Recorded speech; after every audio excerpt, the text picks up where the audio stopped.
Assalamualaikum warahmatullahi wabarakatuh. Halo teman-teman semuanya. Perkenalkan, nama saya Novita Sariningsih dari Prodi Psikolog kelas B angkatan 2020.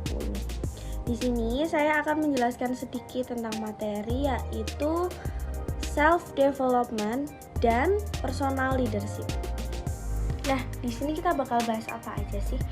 Yang pertama yaitu pendahuluan, kemudian dilanjut dengan pembentukan self-leadership di waktu kecil hingga dewasa. Lalu, apa sih pentingnya self-leadership itu? Kemudian ada self-leadership dan self-discipline. Kemudian, apa hubungan self-leadership dengan organizational leadership? Lalu ada self-leadership dan stress management. Kemudian dari mana kita memulai itu semua? Yaitu mulai dari diri sendiri, dan terakhir yaitu penutupan. Kesuksesan dalam memimpin suatu organisasi itu tidak dapat terjadi begitu saja tanpa kita memiliki self leadership yang baik.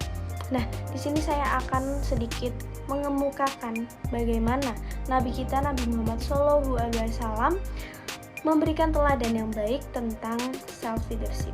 Kita lanjut aja pembentukannya, yaitu dimulai dari Nabi Muhammad itu masih kecil, di bawah usia 5 tahun, ia diasuh oleh Halimah untuk mendapat pendidikan bahasa yang fasih dan terhindar dari debu metropolis di Mekah. Pada usia 9 bulan, beliau itu sudah bisa berbahasa yang fasih dan jelas, tetapi beliau itu dikenal sebagai seorang yang menyendiri dan merenung. Tarbiyah pendidikan kepemimpinan Rasulullah dimulai ketika beliau itu diasuh oleh kakeknya, yaitu Abdul Muthalib. Tak lama kemudian kakeknya meninggal dunia, lalu Nabi Muhammad itu diasuh oleh pamannya, yaitu Abu Thalib. Dimana ketika diasuh oleh Abu Thalib itu, beliau itu sering membantu mengembala naik turun bukit di Mekah. Nah, saat itu juga Nabi Muhammad itu terkenal sebagai pemuda yang jujur dan teguh memegang janjinya.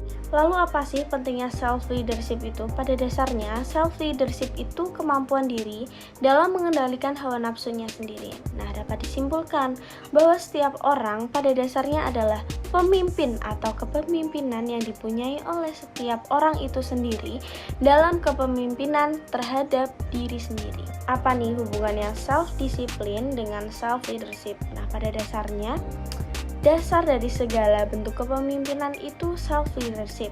Kemudian self-leadership itu berarti juga self-discipline, di mana aktivitas yang paling berat karena berkaitan dengan diri sendiri dan tidak melibatkan orang lain. Lalu apa sih hubungannya self-leadership dengan organizational leadership? Jadi gini, memimpin diri sendiri itu berarti mengembangkan kemampuan dan proses untuk mengalami tingkat pengenalan diri yang lebih tinggi, melebihi tingkat ego yang reaktif. Hal tersebut memungkinkan seseorang untuk mampu mengelola hubungan dengan orang lain, di mana peristiwa, gagasan, itu merupakan esensi dari leadership.